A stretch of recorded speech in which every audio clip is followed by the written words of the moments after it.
আসসালামু আলাইকুম রহমতুল্লাহি ওয়া বারাকাতুহু। সম্মানিত দর্শক, বাংলাদেশের সাবেক আইজি ডক্টর বেনজিরকে নিয়ে বেশ কয়েকদিন মিডিয়াতে তোলপাড় হলো। এখন আবার সবকিছু নিশ্চিম নীরব।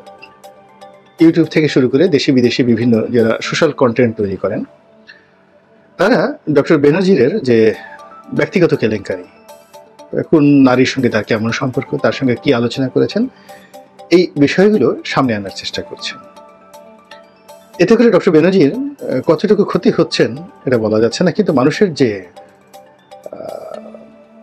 আকর্ষণ, মানুষের যে চিন্তা চেতনা, মানুষের যে মনোযোগ, এটি ডক্টর বেনজিরের যে আর্থিক কেলেঙ্কারি বা অনিয়ম, এটিকে পাশ কাটিয়ে যে চটুল যে বিষয়গুলো রয়েছে, নারী কেলেঙ্কারি, এই বিষয়গুলোর দিকে চলে যাচ্ছে, যেগুলোর আসলে কোনো আইনগত রেমিডিস নেই, এবং এটি আলটিমেটলি ডক্টর বেনজিরের জন্য সাপে বর হয়ে যাচ্ছে।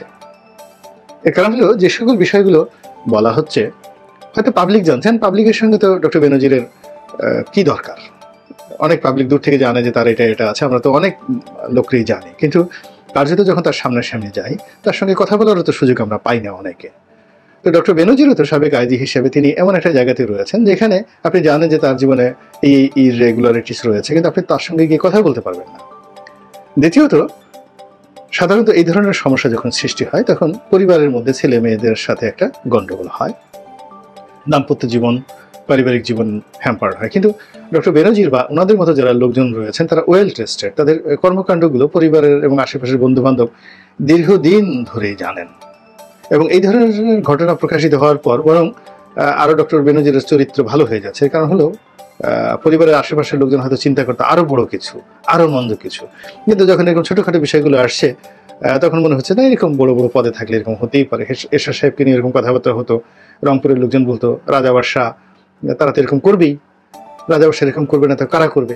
এখন বাংলাদেশের আইজি আছেন, সচিব হয়েছেন, মন্ত্রী হয়েছেন, এমপি হয়েছেন, তো আপনার জীবনের এই জিনিসগুলো থাকবে, এগুলো বাংলাদেশের মানুষ মেনে নিয়েছে, তো ছোটখাটো দুর্নীতি করবে।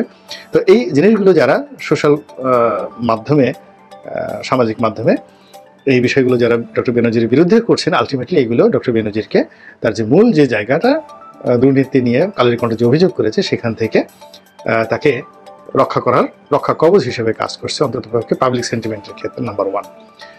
নাম্বার 2 হলো যে তার বিরুদ্ধে দুর্নীতি দমন কমিশন যে তদন্ত করছে, তাকে নোটিশ দেওয়া হয়েছে, সাক্ষাৎকার নেওয়া হবে, কিন্তু আলটিমেটলি এটার কোনো ফলাফল আদৌ হবে কিনা। বাংলাদেশের যে প্রেক্ষাপট, সেই প্রেক্ষাপটে সবারই আশঙ্কা যে কিছুই হবে না। এর কারণ হলো ডক্টর বেনজির যেটি করেছেন সেটি হলো তিনি অর্থ উপার্জন করেছেন।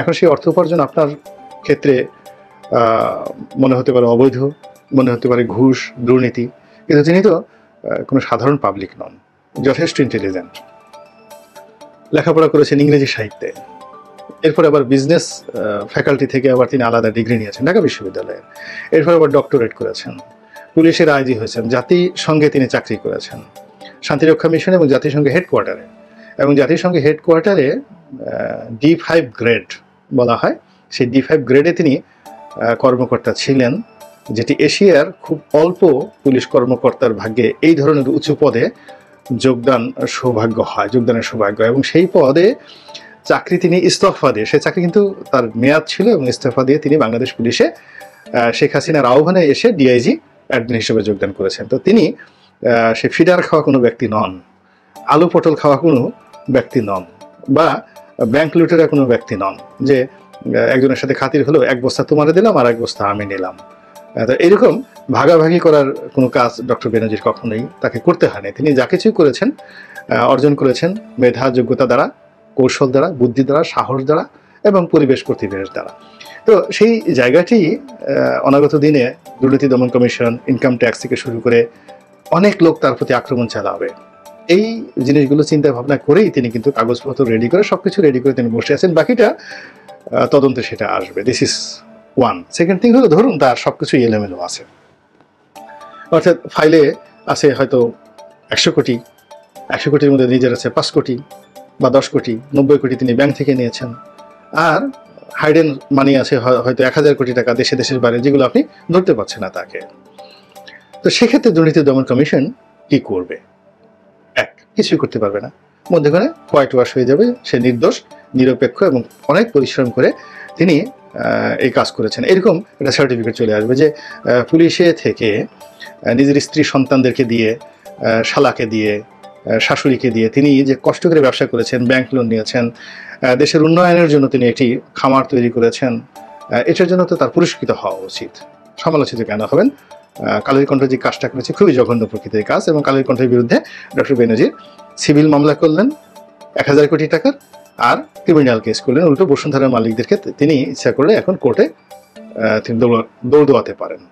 তার কাছে সেই লিগাল রাইট আছে এবং তিনি সেই জিনিসগুলো কাজগুলো করবেন। এই গেল একটা। থার্ডলি হলো যে তিনি যদি সত্যি দুর্নীতি করে থাকেন তাহলে তিনি অন্য সবার মতো ফিডার বয় হিসেবে দুর্নীতি করেননি। তার শেল্টার ছিল, তার সার্টিফিকেশন ছিল, তার অ্যাসোসিয়েশন ছিল, তার সিন্ডিকেট ছিল। এবং এই সিন্ডিকেটটা যেন তেন সিন্ডিকেট নয়, একজন পুলিশের আইজি হয়তো মুখের কথা নয়, সেনাবাহিনীর প্রধান মুখের কথা হয় নয়। যখন জেনারেল রাজিজ সেনাপ্রধান ছিলেন বা আইজি সাহেব, ইভেন উনি যখন মেট্রোপলিটন পুলিশ কমিশনার ছিলেন, ঠিক সেই সময় র্যাবের ডিজি ছিলেন, তার যে পার্সোনালিটি, তার যে ব্যক্তিত্ব, তার যে কর্তৃত্ব, সেই কর্তৃত্বের কাছে একজন মন্ত্রী পাশে মনে হতো চড়াই পাখির মতো, একজন এমপিকে মনে হতো তেলাপোকার মতো। এইভাবে ডক্টর বেনজির চলাফেরা করতেন। এখন সেই ডক্টর বেনজিরকে আপনি যেখানে একজন আব্দুল হাই বাচ্চু অখ্যাত পুরো বেসিক ব্যাংকে খেয়ে দিল 3000 কোটি 5000 কোটি টাকা। আমরা তো আসলে জানি না, কেউ বলে 3000, কেউ বলে 5000 কোটি টাকা। এই ব্যাংকটিকে, পুরো একটা সরকারি ব্যাংকটিকে যে শেষ করে দিল। দুর্নীতি দমন কমিশন তো তাকে এখনো গ্রেপ্তার করতে পারেনি, মামলা হয়েছে, চার্জশিট হয়েছে, কিন্তু তার টিকিটই স্পর্শ করতে পারেনি। সে বহালতবিত দেশের মধ্যে আছে, রাজার হালে আছে।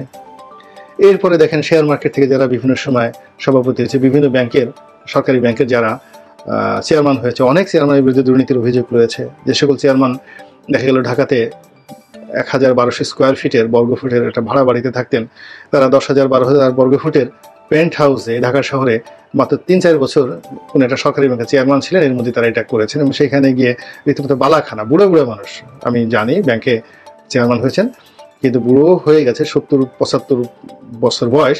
এই বয়সে সে সেই ওয়েস্ট ইন্ডিয়া যেমন পাপিয়া কাণ্ড, এরকম অনেক বালাখানাতে এরা সব মেহমান হিসেবে যেতেন এবং রাজ্যের সব সেই যে হাই সোসাইটির যে কলগার্ল, তাদেরকে নিয়ে বুড়াদের কোলে বসিয়ে দেওয়া হতো বিভিন্ন যারা সুযোগ সন্ধানী, এবং বুড়ারা সেই তাদেরকে কোলে পিঠে করে, সেই সকল কলগার্লদেরকে কোলে পিঠে করে একেবারে মনের আনন্দে পুরো ব্যাংক সাবাহার করে দিয়ে, ফাইল স্বাক্ষর করে দিয়ে জনগণের টাকা এই লুটেরদের হাতে তুলে দিয়েছেন। আপনি তাদের কয়জনের নাম জানেন? তাদের কয়জনের বাড়ি গাড়ি খবর জানেন? তারা কয় লিটার মদ খেয়েছে? বা কয়টা সরকারি ব্যাংক, বেসরকারি ব্যাংকের এমডিদের যে কেলেঙ্কারিগুলো রয়েছে এবং কত হাজার কোটি টাকার কেলেঙ্কারি রয়েছে, তাদের ঢাকা শহরে, দেশের বাইরে কি কি বাড়ি আছে, কয়টা ইউট আছে, কোন কোন সোনামণির সাথে, টুনামণির সাথে তাদের কুটুকুটু হয়েছে, আপনি কি জানেন? কয়জনের ব্যাপারে জানেন? তো সেক্ষেত্রে এত মানুষ একেবারে দুধের স্বর খেলো, তারপর দুধের মধ্যে গড়াগড়ি করলো, সারা শরীরে মাখন মাখলো, এরপর ঢাকা শহরে ঘুরে বেড়ালো এবং এখনো বেড়ালো, আপনি তাদের কারো পশম স্পর্শ করতে পারলেন না। বেনজির পশম কি এত ছোট যে আপনি তার সঙ্গে সঙ্গে তার পশম নিয়ে টানাটানি করে সব পশম তাকে ছিঁড়ে ফেলবেন? এটি নর্মাল ফেনোমেনা বলে না। এরপরে মূল ব্যাপার হলো যে বাংলাদেশে সবকিছু নির্ভর করে প্রধানমন্ত্রীর ডিজায়ারের উপর। তিনি যদি নিউট্রাল থাকেন, এখানে আসলে ডক্টর বেনজিরকে কেউ কিছু করতে পারবে না, তার টিকেও স্পর্শ করতে পারবে না। আর যদি তিনি প্রধানমন্ত্রী যদি ডক্টর বেনজিরের পক্ষে দাঁড়ান, তাহলে ডক্টর বেনজিরের বিপক্ষে যারা দাঁড়িয়ে আছে তারা সবাই ক্ষতিগ্রস্ত হবেন। আর যদি প্রধানমন্ত্রী কেবলমাত্র জিদ ধরেন যে না, এটা আমার একটা ইজ্জত কা সওয়াল, আমি এই বেনজিরের বিচার করেই ছাড়ব, শুধুমাত্র তার এই ডিজায়ার যদি হয়, তাহলে তিনি ডক্টর বেনজিরের বিরুদ্ধে ব্যবস্থা নিতে বললে এবং মনিটর করলে নিয়মিত, তাহলে হয়তো ডক্টর বেনজিরের একটা কিছু হতে পারে। কিন্তু সেটা সম্ভাবনা বলতে গেলে জিরো, আমার কাছে জিরো। এই কারণ হলো প্রধানমন্ত্রী তো রাজনৈতিকভাবে প্রাজ্ঞ।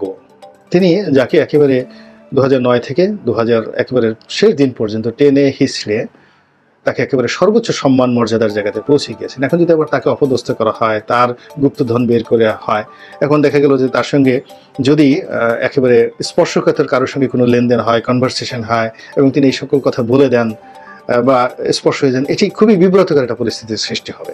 ফলে যারা রাষ্ট্র চালান তাদেরকে আসলে অনেক কিছু চিন্তা ভাবনা করে তারপরে কাজ করতে হয়। তো এই সব কিছু বিবেচনা করে মনে হচ্ছে যে, যদি আল্লাহ ভালো জানেন, মনে হচ্ছে যে ডক্টর বেনজিরের যে ঘটনাটি, দুর্নীতি দমন কমিশন তার টিকিটই স্পর্শ আসলে শেষ পর্যন্ত করতে পারবে না। যা কিছু হবে আইওয়াস, আশা, আনাকুম, জানাকুম। এখানে অনেক লোক আসছে, দুদিকে তো অনেকেই আসছে। সৈয়দ আবুল হোসেন সাহেব, সাবেক মন্ত্রী, উনি গেছেন। প্রধানমন্ত্রীর সিটিং যিনি উপদেষ্টা ডক্টর মশিউর, তিনি সেখানে গিয়ে তো কেঁদেই দিয়েছেন। তো তিনি সেখানে গিয়েছেন এবং দুদকের কবলে পড়ে একজন সাবেক সচিব জেল পর্যন্ত খেটেছেন। তারপরে এখন তিনি রাষ্ট্রদূত হিসেবে কর্মরত রয়েছেন। তো এরকম দুদকের অনেক ইতিহাস রয়েছে, কিন্তু আলটিমেটলি তারা কিন্তু বহাল তবিয়তে আছে। অর্থাৎ দুদক যাদের বিরুদ্ধে ব্যবস্থা নিয়েছে তাদের যে ক্ষতি হয়েছে, নট লাইক দ্যাট। এখন যদি ডক্টর বেনজির বিএনপি আমলের আইজি হতেন, বিএনপির মনোনীত ব্যক্তি হতেন, তাহলে হয়তো ভিন্ন কথা হতো, কিন্তু তার আগে এটা মানে কল্পনা করা যায় না। তো চলছে, যেহেতু একটা তদন্ত চলছে, মহামান্য হাইকোর্ট একটা রায় দিয়েছেন এবং প্রতি 2 মাস অন্তর অন্তর এটি উপস্থাপন করার জন্য বলা হয়েছে, এবং এর পিছনে কিছু লয়ার আছে, তার সঙ্গে সঙ্গে বেনজির সাহেবের যারা প্রতিপক্ষ রয়েছেন তারাও যথেষ্ট শক্তিশালী। তো দেখা যাক যে বাংলাদেশের আদা জল, বাংলাদেশের ডাল ভাত, বাংলাদেশের ইতিহাস, ঐতিহ্য, কালচার এবং দুর্নীতি, এবং সর্বশেষ ডক্টর বেনজির, পুরো পরিস্থিতি কোন দিকে যায়। আল্লাহ আমাদের সবাইকে হেদায়েত দান করুন বা হেফাজত করুন। আসসালামু আলাইকুম ওয়া রাহমাতুল্লাহি ওয়া বারাকাতুহু।